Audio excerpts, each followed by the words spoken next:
Okay, another crazy week in college football, and well, as far as this NFL season goes, another typical week. All that coming up. Let's talk football.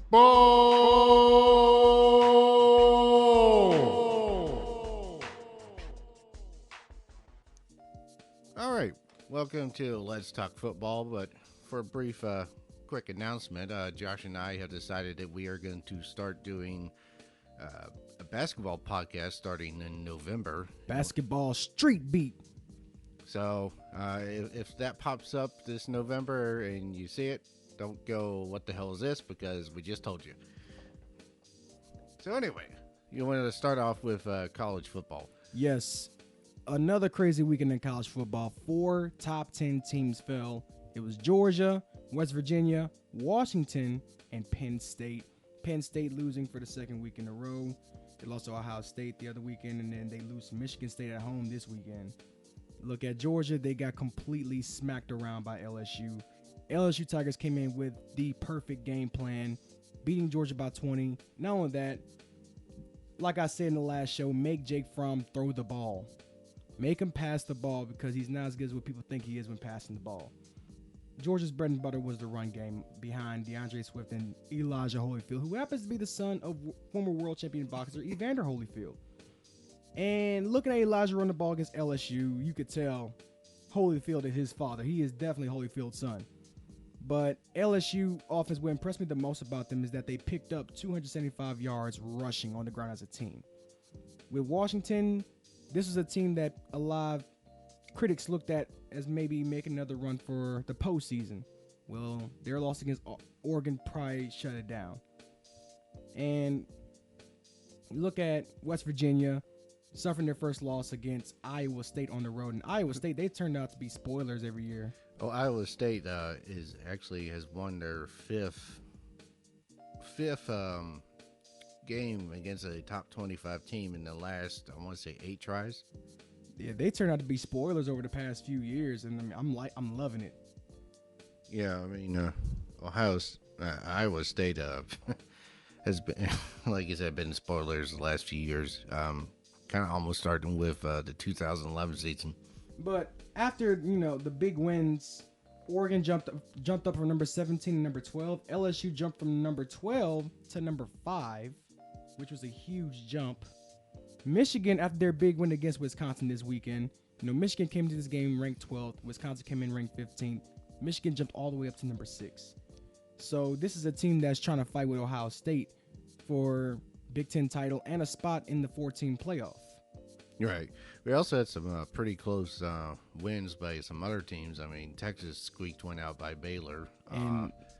Notre Dame came real close to losing to Pittsburgh, and it's actually that it was you kind of called it because you were like this pie could be a trap game, because Notre Dame, they have one of these games to where they face a lower team and they barely squeak one out. I mean, Pitt was dominating most of the game and Ian Book pretty much bailed him out.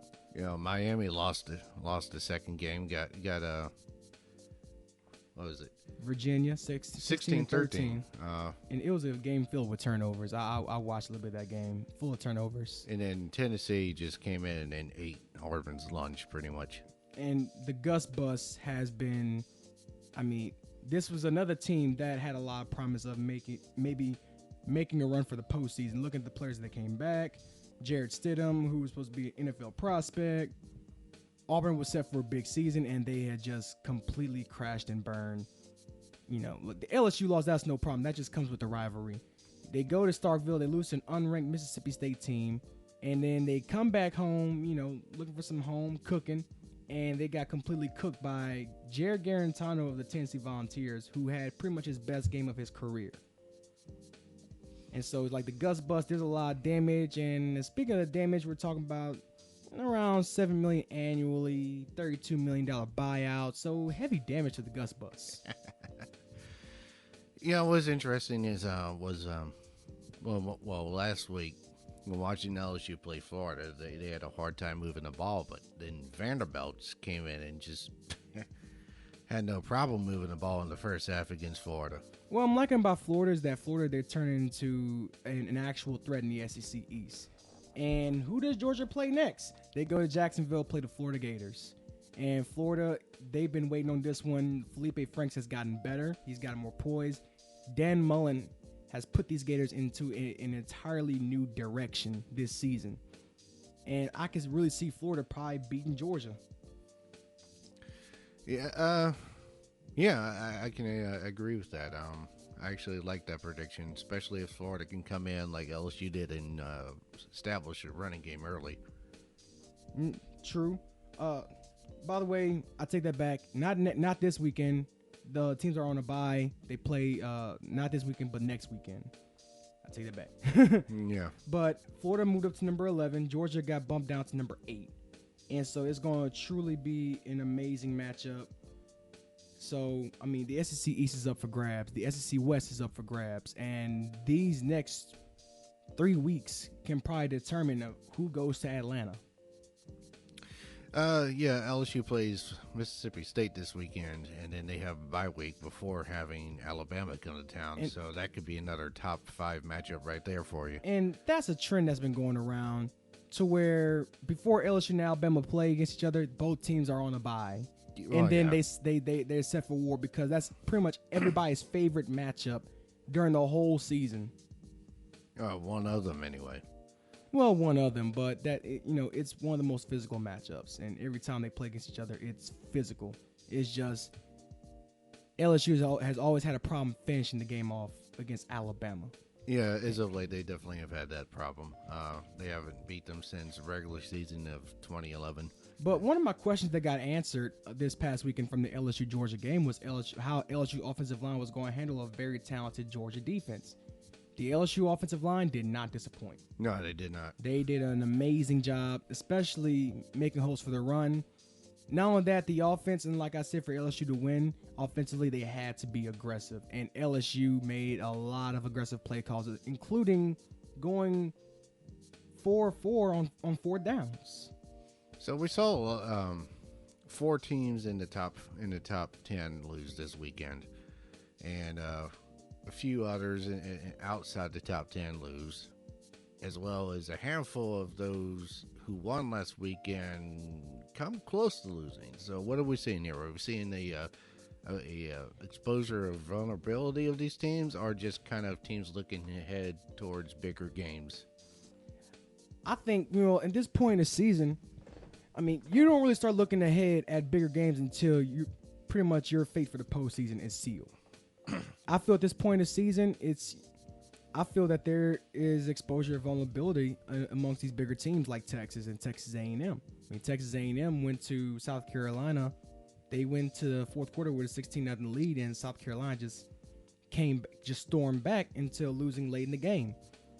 Texas going against Baylor. I mean, we're seeing some vulnerability with the Texas Longhorns. They barely beat Kansas State, and they squeaked one by against a Baylor team that's desperately trying to rebuild. UCF going against Memphis. I wouldn't say there's an exposure of vulnerability. I mean, Central Florida and Memphis, they always have good games out there in the American Conference. But I feel mostly it's an exposure of vulnerability. And, you see these teams like Notre Dame, Texas A&M, yet though they won those games, the damage is done. They're probably exposed. So, I mean, I don't see Notre Dame going undefeated this season. I see them losing a game or 2 this season. Well, as you look at their schedule, the only potential loss I see left on their schedule is maybe a letdown at Navy. Navy's always a good team. And USC. Although Syracuse has played some really good teams close this year. Yeah, I mean, Syracuse, they've turned into one of those gritty teams out there in the ACC, especially with Eric Dungey at quarterback, who I feel is very talented. Let's see. Obviously, with Ohio State, you still got the Ohio State-Michigan game to finish out the season. Ohio State struggled a little bit against Minnesota. Didn't really pull away until late. Not sure. I mean, they got a pretty big matchup next week with Purdue. Michigan State, of course, that's also going to be potentially a test. Michigan State's been a little bit unpredictable this year. I mean, one week they come in and eat somebody's lunch, and next week they go and lay down and take a nap. I mean, it's an up and down. It's just there's a lot of teams that they fail to find their consistency, and I mean, it's just that's just how it is with a lot of teams. Failure to be consistent. With Ohio State, I mean, I don't see Ohio State having a challenge until they face Michigan. I mean, you look at Ohio State with Dwayne Haskins, who I feel has made his case to be a Heisman candidate. He threw for 412 yards against a tough Minnesota team. I mean, you look at Dwayne Haskins. He's already thrown for over 2,000 yards this year with 28 touchdowns with a completion percentage of 72.3%. I mean, this guy should probably be one of the front runners for the Heisman. Another guy for the Heisman should be McKenzie Milton, who nobody's giving really any attention to. I mean, I've turned into a big fan of McKenzie Milton since last season. The guy can sling it. So it looks like Texas has surprisingly become the forerunner in the Big 12. Well, they're the only team who's undefeated in conference right now. They still got Iowa State coming up. Well, I mean, I feel it's going to be tough. They're going to Stillwater to face the Oklahoma State Cowboys, who have fallen off this season ever since losing Mason Rudolph at quarterback. They still got to go against Iowa State, and you saw what Iowa State's capable of. They still got to go against West Virginia. They still got to go against Texas Tech, who has one of the best offenses in the nation. Yeah. And are you like me? You kind of get the feeling that Oregon is pulled ahead, is kind of the favorite in the Pac-12 now? It's no surprise to me. I mean, I saw a lot of big things come out of Oregon. They went through a snag over the past couple of seasons, but behind Justin Herbert at quarterback, they really found their footing. They found their confidence, and they found their. I think this Oregon Ducks team has their swagger back. I mean, they're kind of lacking on defense, and I mean that's most of the Pac-12. That's probably all the Pac-12. Yeah. Well, we came into the season thinking that Washington had one, but apparently not. I mean, I saw flashes of their defense, against Auburn. Well, but look what Auburn has done lately. Exactly. So their loss against Auburn has pretty much gotten worse. And also, when it comes to the 14 playoff, when they look at these teams to get into the 14 playoff, you look at their resumes, you look at their wins, you also look at the big teams that they've beaten. Look at LSU. LSU has no choice but to win out this season because their win against Miami, no longer credible. No. Their win against Auburn, no longer credible. Their win against Georgia, probably pending on how they do this season. If Georgia can probably win out, if Georgia can get some of those big wins. Their loss against Florida, not looking too bad. I mean, that was it's one of those things where you can label it with like a good loss, and I say that with quotations. Yeah, I mean, you wouldn't put it as a bad loss because LSU lost to a ranked team. It was a heated rivalry. I mean, it's been a heated rivalry over both of the school histories. So I mean, it's really not bad. I mean, now here's a case of deja vu. You look at Auburn last year when they lost to LSU in Tiger Stadium after losing a 20-point lead. A lot of critics were like, "Oh, Auburn's out," but Auburn had a golden opportunity. In their 3 games, they faced the top 2 teams. They blew out Georgia at home, then they beat Alabama. In the span of 3 weeks. Mm-hmm. And Auburn found themselves in the SEC championship game. And I feel that it's deja vu with LSU. They knock off number 2 Georgia, then they go against Mississippi State. Then they have their annual bye before the war against Alabama. And then they have a chance to knock off the number 1 team in the nation in Tiger Stadium. And it's going to be a wild night. Okay, so we know the 4 teams that are currently projected to be in the playoffs as of right now. That's Alabama, Clemson, Notre Dame, and Ohio State. Do you think it stays that way, or do you see it changing? Oh, it's going to change. Yeah. It's going to change. Like Notre Dame, I see them as the first casualty. It can change. I think Alabama's going to stay in there. Whether they lose the game or not, they're going to stay in there. The committee is going to make sure they stay in there. Unfortunately, that's the Alabama favoritism. And the Alabama favoritism goes back to 2011. Don't you remember? Well, yeah. Look, I have a conspiracy theory. The LSU got screwed out the 2011 national championship game. Now listen here.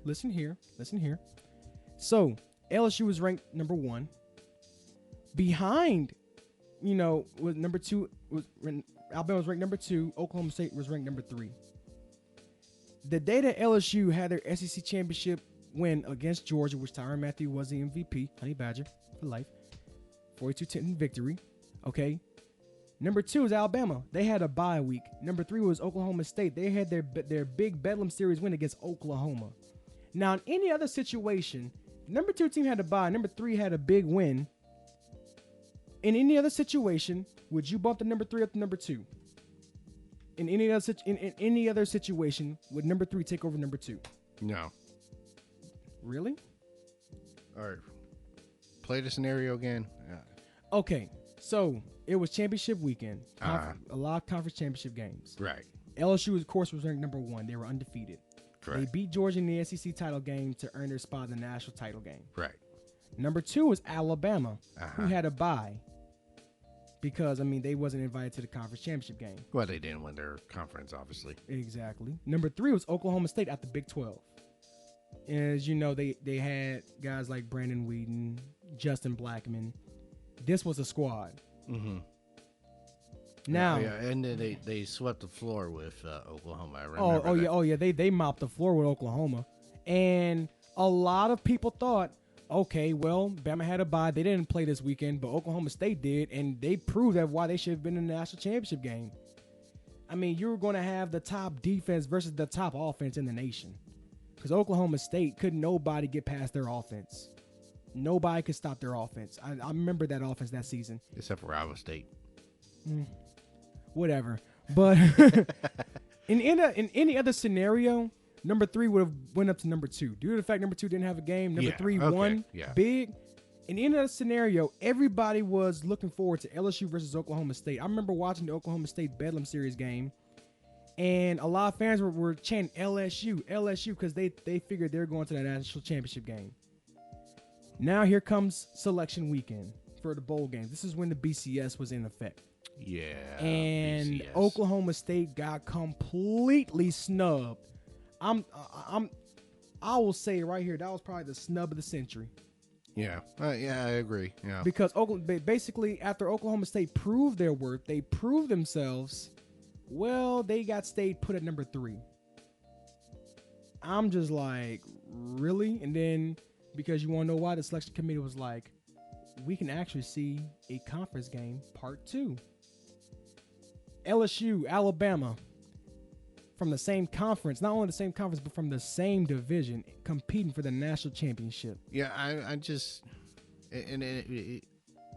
we can flash forward to the last 2 years where you've had Ohio State and Alabama be granted playoff spots despite not winning their conference, and I just don't agree with that. I don't care how good a team is like not the whole point of winning your conference, getting better positioning come postseason. And I remember the year before last, and this is when Ohio State was granted a playoff spot over Penn State. Penn State had won the Big Ten. Not only that, earlier in that season, Penn State upset Ohio State in Happy Valley. Right, and then Penn State gets passed up for the playoffs in favor of Ohio State. Ohio State. And I'm just like, well, that was the selection committee being petty, because Penn State had that dark history with the sexual assault with Jerry Sandusky. And I feel that it was just their way of saying, yeah, we're still mad about that, so y'all can go F yourselves. And I just want to make it clear, no, I would not be in favor of such a move if LSU were the guys that got in despite not winning their conference. I mean, yeah, I'll be happy that if LSU got in despite not winning their conference, but at the same time, I'll feel like some teams got snubbed, yeah, and that's why I feel that college football should extend the playoff from 4 teams to at least 8 teams. I feel that there should be an 18 playoff. To be honest, I'm just being honest. 16 team, that's a little too much. That's stretching it a little too far. And just to further emphasize, you don't see this problem in any other sport outside of college football. Why do you think basketball, they start with a round of 64? Oh, not just that, but baseball as well. Oh, baseball, they start with regionals. And you see a lot of teams barely getting in, but they get in, and apparently they do a lot of damage. Just look at Stony Brook, the year they upset LSU in the Super Regional, which I was completely disgusted by. They ended up going to Omaha. You look at Coastal Carolina. They ended up going to Omaha, nearly winning the whole thing. No, not nearly did. Now I remember. So I mean, because if you give some of these teams a chance, you never know what kind of damage they can do. You look at Butler in NCAA basketball; they end up coming one shot from winning the whole thing. Florida Gulf Coast, they end up making the Elite Eight. George Mason ended up making the Final Four one year with LSU, UCLA, and Florida. Yeah, that. No, trust me. I think a lot of people can realize just what college football could be with an actual legit playoff system. Oh, most definitely. I mean, I feel that if you're looking for shakeups, if you're looking for more upsets, you're looking for more fun, extend the playoff, and football will give it to you.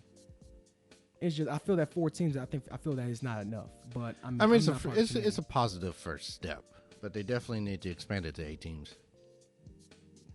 True. 8 teams would be, I feel that there would be a lot of shakeup.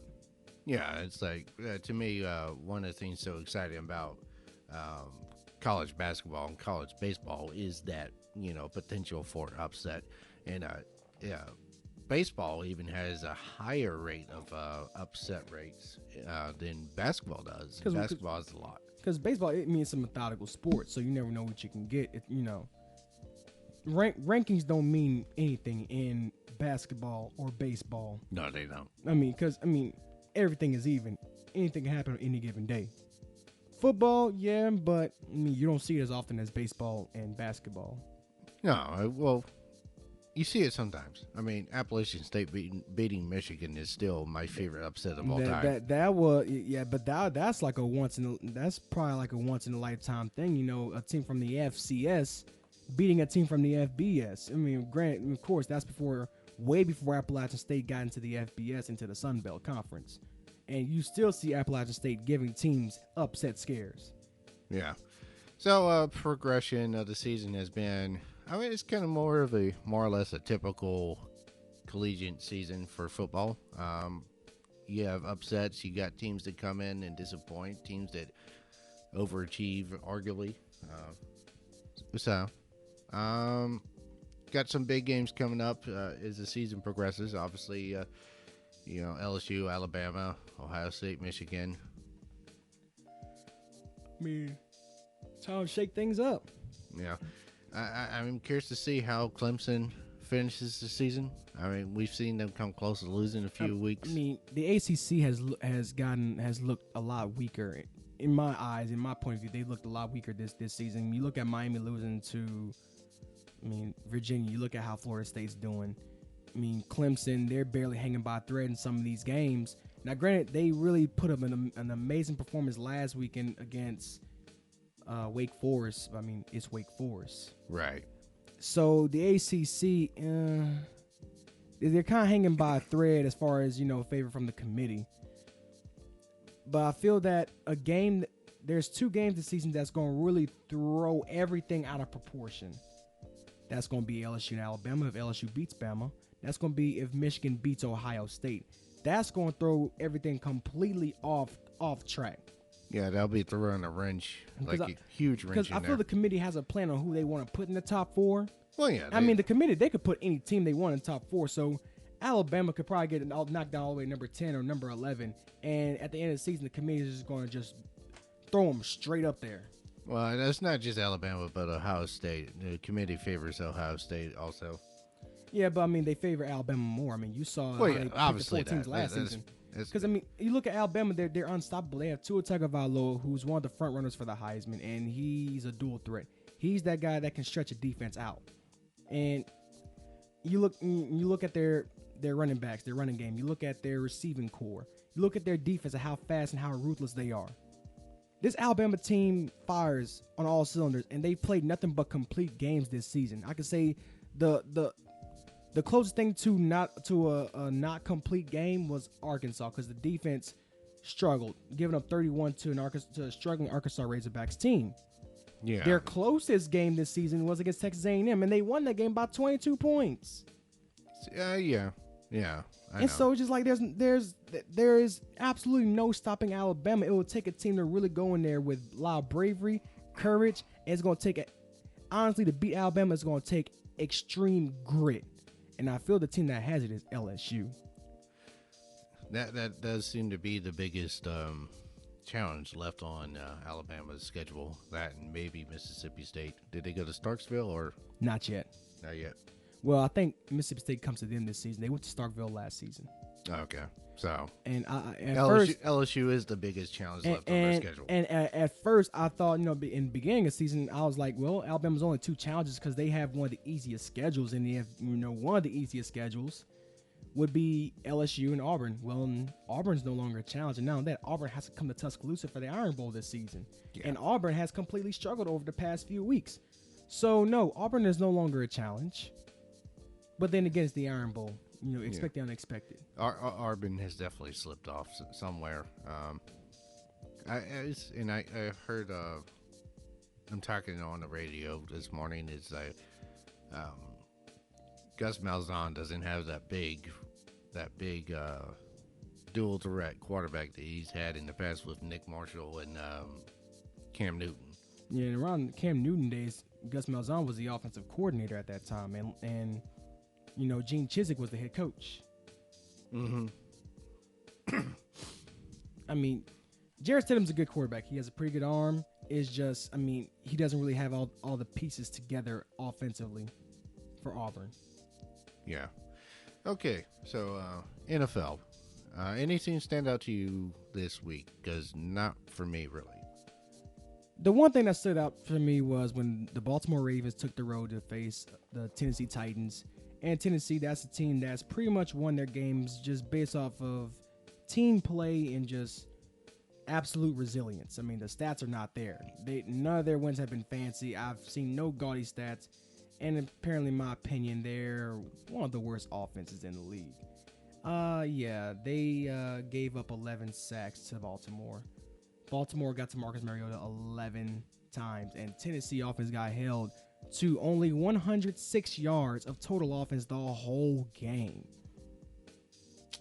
Yeah, that was a pretty pathetic performance by their offensive line. Honestly, me being a former offensive line, I'm disgusted with their offensive line because how in the world you let your quarterback get sacked 11 times?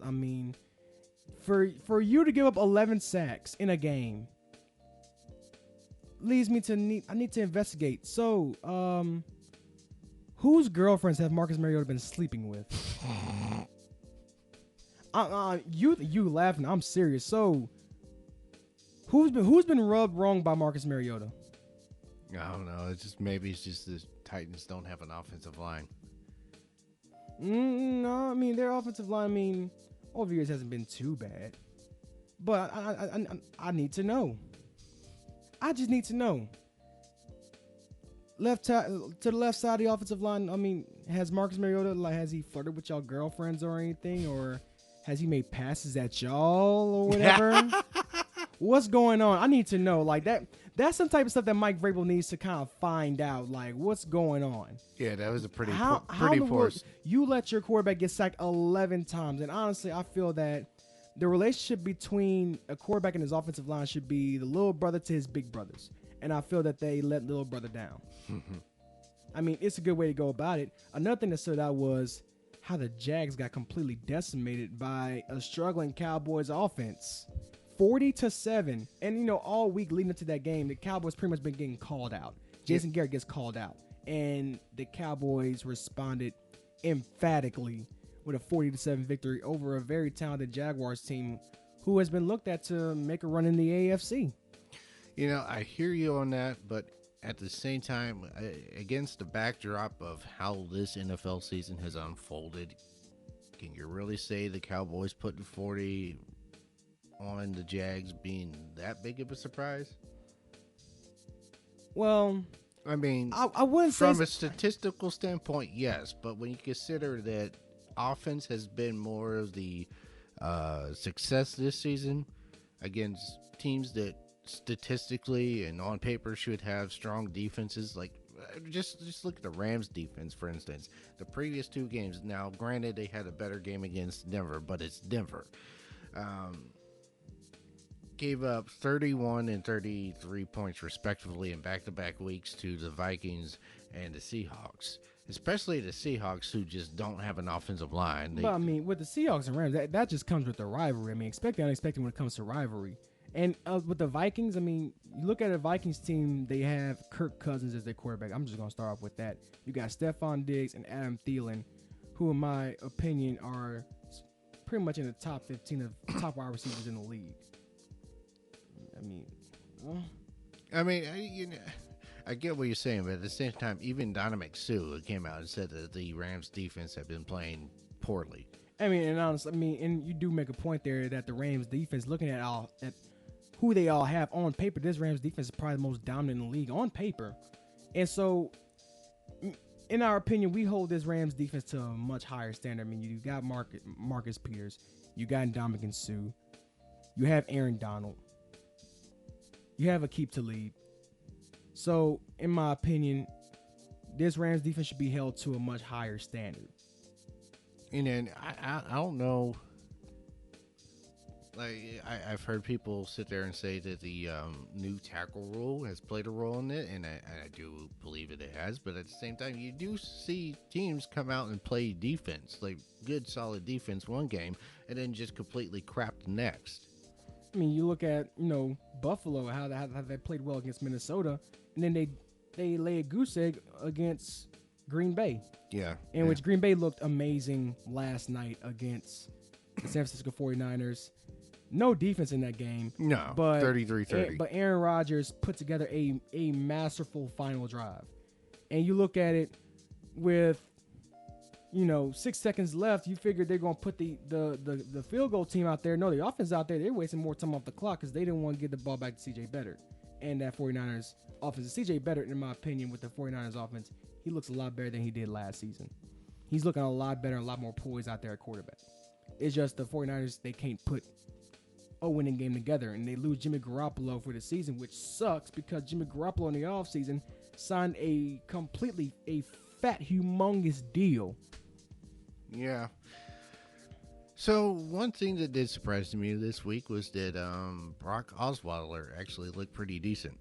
He actually did. I mean, you're talking about a guy who got his bachelor's and his master's in embezzlement from Imran University. No offense, Brock. But because Brock Osweiler, I mean, he hasn't really produced very well over the years, but he's still getting paid by a lot of these teams. I mean, you look at a guy who was set to be the future of the Broncos franchise after Peyton Manning left. Well, that ship sailed. And, Brock Osweiler, he's with the Dolphins as a backup, and he goes out there against a very tough Chicago Bears defense and puts up an amazing performance. Yeah. And so I feel that Brock Osweiler, he proved himself to still be a contributing quarterback in this league. I mean, you look at his size, he's 6'7", 6'8", and the dude has a cannon on him. The Raiders are 1-5. Yeah, how bad are the Raiders? Their defense sucks. They do. They're pretty bad. But you want to give a guy who's been out coaching for 10 years, you want to give him 10 years, $100 million. I wonder why you wasn't able to give Khalil Mack the deal that he wanted. Oh, Chicago did, though. Come on, Khalil Mack. They don't want to pay. Oh, but we'll pay you big money. Uh-huh. So, yeah, I mean, the Raiders, I don't know. Maybe it's John Gruden. The Raiders have disappointed me. You got John Gruden head coach. You got Carr at quarterback. You got Jordy Nelson. You got Marshawn Lynch, Amari Cooper. Well, yeah, word on the street is that the Raiders are actually shopping Amari Cooper. He's their top receiver. How in the world you want to shop Amari Cooper? He's your top receiver. They said that they'll give him up for a pair of first rounds. I mean, but all right. Let's look at it from this perspective. With a first round draft pick, it's like a box of chocolates. You never know what you're going to get. Whether they're going to be great or they're going to be complete total busts. And you're shopping Amari Cooper for a couple of first round picks, not knowing what type of production they're going to bring because college is so much different than the pros. So you're basically making a huge gamble with your team. I understand you're moving to Vegas. It's a fresh start. But you're rolling the dice. You're trying to play poker, and it looks like the Raiders are trying to fold everything. Yeah. Uh, whatever. I don't care really. I mean, Not my team. exactly. Our team was on a bye this past week. Yeah. They getting some rest. Which if you look at with the Redskins coming in and shutting down the Panthers, that speaks volumes for the Saints offense. Well, also because let's look at Josh Norman for a second, who's the cornerback for the Redskins, all-pro corner. He was with the Panthers their Super Bowl season, had an amazing year. I mean, Josh Norman, he's one of the best corners in the league. I'm going to give Josh Norman that. He is a remarkable defensive player. And the Panthers just let him go. They don't trade him or anything. They just let him go. For what reason, I do not know. And he got his sweet revenge this weekend as he picked off Cam Newton to seal the game for the Redskins. That's how you do it. The Redskins, they needed this game because they got completely decimated by the Saints offense in the Monday Night Football game last week. And the Redskins needed some way to rebuild their confidence. And they were able to do it against a very tough Carolina Panthers team. And I also want to shift my focus to the Sunday Night Football showdown between pretty much the franchise versus the future. Mm-hmm. Tom Brady versus Patrick Mahomes. And yeah, Patriots won. Tom Brady put together another game-winning drive. But I feel that game was the night where Tom Brady passed the torch to Patrick Mahomes. It was a pretty good. It was a pretty good offensive game, and Patrick Mahomes put up some big numbers in that game. Though he threw a pick or two, but I mean, yeah, I see a very bright future for this Chiefs team. I mean, you got Patrick Mahomes, you got Tyreek Hill, you got Kareem Hunt, you got Travis Kelce, who's emerging as probably the best tight end in the league. Yeah, well, let me put it this way. There's a very bright offensive future for this Chiefs team. True. Had they won that game, I was gonna say that it was would have one of the least impressive 6-0 teams, but now they're 5-1. Because it's like the New Orleans Saints back in 2015 or 2012. You have this super explosive offense, but a defense that just can't stop nobody, and it just it turns out that as opposed to New Orleans, Kansas City has been on the winning side of complete crapshoots. The Chiefs, they got to figure something out defensively, but their offense, Patrick Mahomes, that's where all the attention is at. I mean, Patrick Mahomes was a gunslinger, and I knew that he was going to amount to a lot of success when he first became starter. And like I said, when Alex Smith was entering his last season with the Chiefs, and the Chiefs, they picked up in the first round Patrick Mahomes going number 10. To get somebody that high, knowing you already have a franchise quarterback, I knew Alex Smith, they were about to push him out the door. I knew that for a fact. Well, yeah. But I feel that with Patrick Mahomes, his good performance, I feel that it's going to build the rest of the team going forward. And I feel that with a guy with Patrick Mahomes' heart, a guy of his resiliency, it's going to be contagious. The influence is going to spread around the whole locker room, including the defense. We'll see. And this is my personal opinion, is that the Chiefs aren't as good as their record says. They, for one, they had no business beating Jacksonville. Jacksonville beat themselves that game. 2 fumbles inside the 5-yard line. Another interception inside the red zone. That's 21 points out the board there. And then Bortles threw another 3 picks, I think. He had 4 interceptions that game? I believe so, 4. Yeah, 4. Yeah, including 1 in the red zone and 2 fumbles inside the 5, so 21 points out the board. You threw another 3 interceptions. Jacksonville just destroyed themselves in any hope they had of winning a game. So, 5-1. Yeah, Patrick Mahomes. I like Patrick Mahomes. I'm starting to like Patrick Mahomes, but Chiefs is a legit team. I just don't see it. Well, we're going to find out more. Going forward in the season, they're going to go against, tougher opponents. So we're definitely going to find out, going forward in the season. everybody has their kryptonite. And so, do I see the Chiefs, winning a bunch of more games? Probably not. I mean, the Chiefs started off very well last season, and they just hit a complete drop off towards the middle and end of the season. Like last year, Kareem Hunt was my front runner to be the Rookie of the Year, and then Alvin Kamara made his emergence.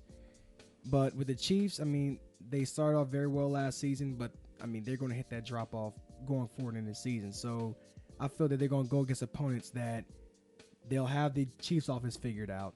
They'll be able to move the ball on their struggling defense.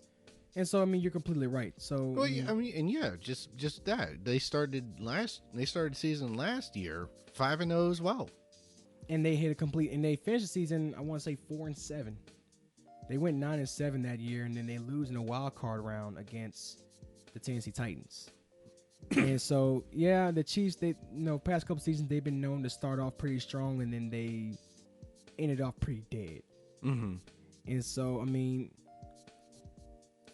how long will the Chiefs' luck run? Will their luck run out very soon? Well, I mean, this NFL season has been pretty unpredictable. Yeah, it has been. It's been a pretty wild one for sure. We'll see. I don't know. Defense just doesn't want to show up for more than a game or two, it seems like. I mean, it's just, and like we said earlier, we have teams that they play masterful the first game, and then the next season they just flop completely. And it's just there's been no consistency out of any team this season. I mean, you look at Cleveland, looked like they were going to be on a roll, and then they got completely blown out by Philip Rivers and the Chargers, 38-14 at home. And the Chargers, and something that I saw from the Chargers, as far as throughout the draft, and they re-signed Antonio Gates, and the players that they got coming back like Philip Rivers, Melvin Gordon, Keenan Allen. I really saw. I mean, this Chargers team has a lot of promise, and this is a team that I thought was going to make some noise, a little bit of noise this year, but not as much noise as I thought they were going to make. Mm-hmm. Like this Chargers team, if they keep playing the way they're playing, this can be a contender at the AFC possibly. Right. Don't count the Chargers out, y'all. Don't count the Chargers out. Well, I'm not counting any team out right now, really. I mean, I thought Chicago was going to obliterate Miami, to be honest. Ryan Tannehill was out. Brock Osweiler got put in. This is first start in a while. Chicago coming off a huge win against Tampa Bay. And you have Khalil Mack, Mitch Trubisky, Tariq Cohen. I thought Chicago was going to break away and win against Miami. But apparently we were wrong. Yeah. Because Miami went through 2 games there where they just looked kind of overrated. Yeah, I mean, New England completely exposed them. Completely. But I mean, it's Tom Brady. What you expect? We're 6 games into the season now, and really the only teams that can be ruled out, or quote out, are the ones that are sitting there at 1-5. Like the Indianapolis Colts, New York Giants. I'll even go as far as count out the Buffalo Bills. I'll count them out as well. I mean, it's just up and down with them with Josh Allen. And the Texans have found their footing. They're finding their confidence. They're riding a 3-game win streak. Houston is looking like a team that's starting to play like we thought they were capable of playing. Still, I mean, it was Buffalo. Yeah, there is that. And Josh Allen, he got hurt Sunday, and Nathan Peterman gets in and throws 2 picks. Pickman Peterman. That's his name. You ever heard of Pac-Man Pacquiao? Now it's Pickman Peterman. Nathan Peterman, that is your name until I see a full game out of you where you do not throw a pick. And no, I'm not talking about games where you're sitting on the bench behind a rookie Josh Allen. I'm talking about a game that you start and you don't throw a pick and you have a good game. And that's when I'll let go your nickname of Pickman Peterman. And the day you throw 2, 3, 4, 5 picks, that's when you regain your nickname. Pickman Peterman. That's your name. Yeah, Nathan Peterman does not seem to be able to get any breaks as far as not throwing interceptions goes. It's just to Coach McDermott, throw him away. Throw him away. It looks like they traded away the wrong quarterback. And honestly, I don't know why you trade away AJ McCarron. I don't know why. Yeah, he went down with a collarbone injury, but why would you trade away AJ McCarron when you went through hell and back to get him from Cincinnati? And this was a guy that was looking forward to having his own team, being a starter, and being the guy in a franchise, being that franchise quarterback. Because I feel that during his time in Cincinnati, though he played behind Andy Dalton, AJ McCarron showed a lot of flash of what he's capable of. And I just don't see why would you trade him away to a team where he's going to be a backup. AJ McCarron should not be a career backup. I mean, why you think the Niners went after Jimmy Garoppolo? Why you think the Patriots worked so hard to shop Jimmy Garoppolo? Because they saw a franchise quarterback in him. And if he was going to be staying with New England, he was going to be a career backup because Tom Brady, I honestly feel that, I can have a child and my son will probably be on the same field as Tom Brady. I don't think he's ever going to retire. He might. I'm just, but still, AJ McCarron is not a career backup. He is a starting quarterback. That is my opinion. And that says a lot considering the production that came from Alabama draft picks over the years. And, and just based on where we currently stand in the season, I'm just looking at the games for next week, and I don't see anything that really pops out. Nobody wants to dominate this season.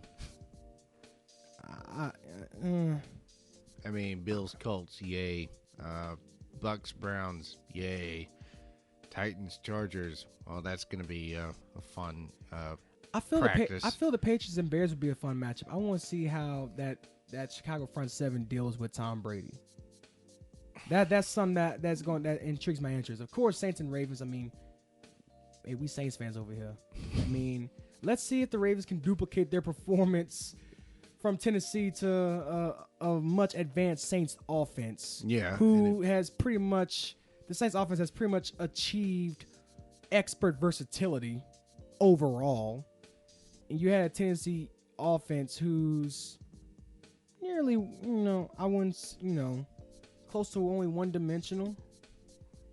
A Tennessee offense who doesn't really put up numbers. Now, the Ravens, they're about to go from a sluggish offense to probably top 3 offense in the league with an amazing offensive line, a bona fide rushing game now that we have Mark Ingram back, a bona fide passing game. I'm not going to even explain that. You already know with Drew Brees, and a Swiss Army knife who's a jack of all trades in Taysom Hill. We'll cover more in that occasion connection. Yeah, even Texans Jaguars doesn't have the appeal that it originally did. You look at how the Jaguars been struggling, and Texans, they're trying to reestablish themselves.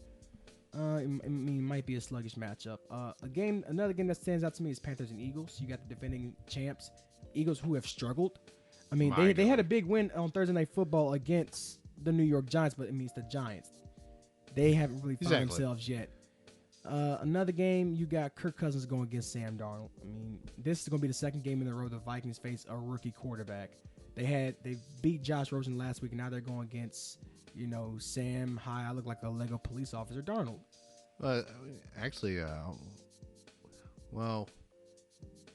They also went up against Josh Allen.